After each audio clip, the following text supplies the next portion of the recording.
You know, I've settled it, guys. I kinda want Aaron Sorkin to write the dialogue for my life. This dude is excellent, my goodness.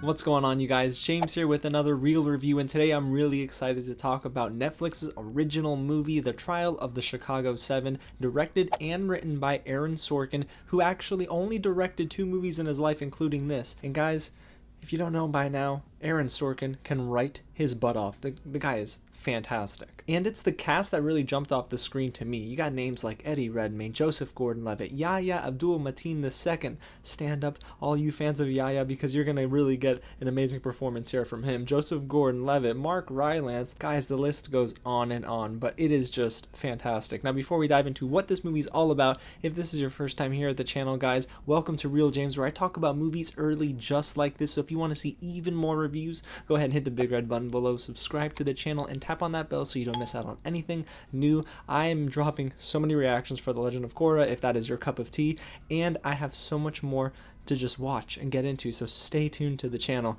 Like this video if you haven't already, guys, and get loud in the comments and let me know what you think of this movie when you see it.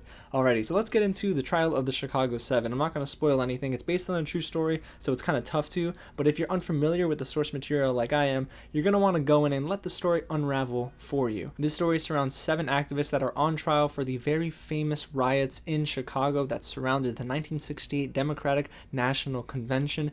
Guys, there's a lot of political commentary here, social commentary, and yes, the movie is incredibly timely. But hey, enough of talking about what the movie is, and let's get into what I liked about the film. I know I mentioned it earlier, guys, but this is a star-studded cast that does not disappoint. The clear standouts for me, though, because there were some favorites, but there were 2 actors that stood out the most for me. That's Yahya Abdul-Mateen II and Sacha Cohen. Both of them just literally disappear in their roles, and there's a lot of that happening in this film, by the way. There are some actors that just, you can't recognize them right away. It's amazing to witness. Yahya Abdul-Mateen II plays Bobby Seale, who led the Black Panther Party back in the day, and Sacha Baron Cohen plays Abby, an activist who is trying to fight against the Vietnam War at the time and the Republican presidential candidate. It's crazy. All around though, guys, the acting was just fantastic from top to bottom, and immediately when the movie ended, I thought, man, awards season is going to have a field day with this film.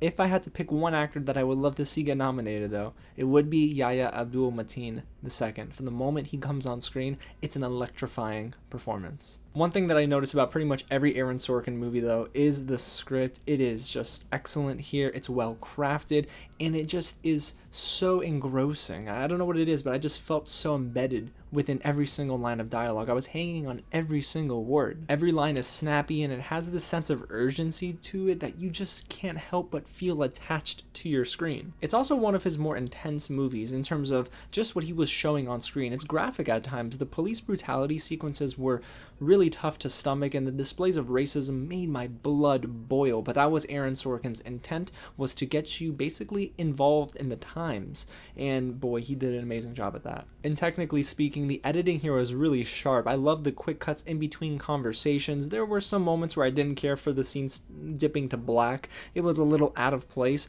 but for the most part, nothing felt too jarring, and everything was really adding to the intensity and the pacing of the film, which was really fast. I mean, this movie just blew by. Now, if you're a fan of courtroom dramas, this movie is going to be for you. I loved seeing Mark Rylance, who's representing our Chicago 7, and Joseph Gordon-Levitt, who plays the lawyer that's prosecuting them, square off in court. There's this one scene where Mark Rylance just, from his gut, shouts at the judge, who was incredibly annoying, Judge Hoffman, son of a gun. And then there's Joseph Gordon-Levitt, the complete opposite of Mark Rylance. Cool, calm, collected, and smooth. Joseph Gordon-Levitt, I don't know what it is, but it's just so good to see him getting more roles in Hollywood than he has in the last, 3 or 4 years. We've really missed you, man. And sure, there are moments, yes, that feel a little Hollywood, especially in the courtroom, and that ending, I didn't hate it, but I have to admit, it was a little cliche, a little cheesy sometimes, and I get it, but that didn't happen often enough, honestly, for me to be taken out of this drama. I still felt like it was fun when it had to be fun.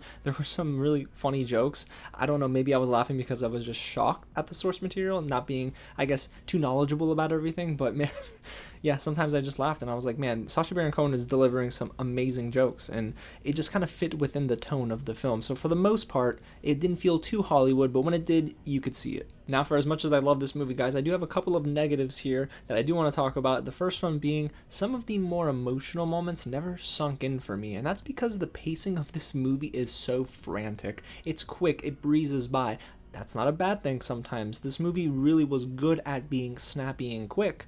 However, there were some emotional scenes that I wish Aaron Sorkin maybe would have dealt with a little bit longer and lingered on. It's not terrible, it's not a deal breaker, but there are times where I kind of felt disassociated with what our characters were feeling because the movie just glossed over it pretty quickly. And a lot of those moments do happen outside of the courtroom. But this second negative now is kind of a nitpick because at the end he really does redeem himself, and as great as our core cast is, Eddie Redmayne was probably the most least interesting character. I'm not sure if that was intentional or not, but he didn't blow me away like I thought he would. He's an amazing actor. However, there is this chunk in the third act where he just delivers an amazing performance, but compared to his co-stars, I really felt like they were delivering from top to bottom, and he was just really, I guess, present in that third act. Everything else was a little, I don't know, generic, I guess is the word I want to go for, but if Eddie Redmayne is not your top actor in a film like this, that's okay. So he still delivered a solid performance. I just think that maybe he was one of the weaker cast members overall. But guys, whenever those end credits ran and I was finished with the Trial of the Chicago 7, I was in love with this film. It is clearly going to sit in my top 10, if not my top 5 for 2020.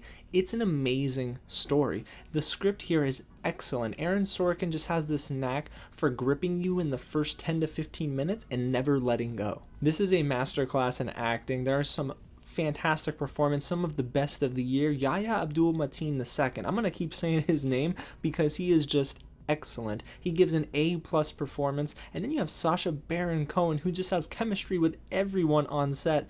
And it just really, gosh, it just added to a film that was already so great. And I just love the fact that this cast was able to give the spotlight to each other whenever the movie called for it. And it was just a great drama that educated me. Sure, maybe not all of it is exactly true, but I do love the fact that Aaron Sorkin decided to tell this story and that it's going to be available on Netflix, because I highly recommend this movie. Guys, it's going to be not only worth your time, but it's going to linger in your mind for the rest of this year. So there you have it, you guys. That's my real review of The Trial of the Chicago 7, a movie I would definitely give a 4.5 out of 5 to. Seriously, I love this movie. But I want to know if you like it as well, so go ahead and get loud in the comments below and let me know what you thought of this movie. And if you haven't already, go ahead and hit the big red button below, subscribe to the channel, and tap on that bell so you stay up to date with anything new. I got some more reviews on the way, more reactions, and a lot more fun to dive into for the rest of the week.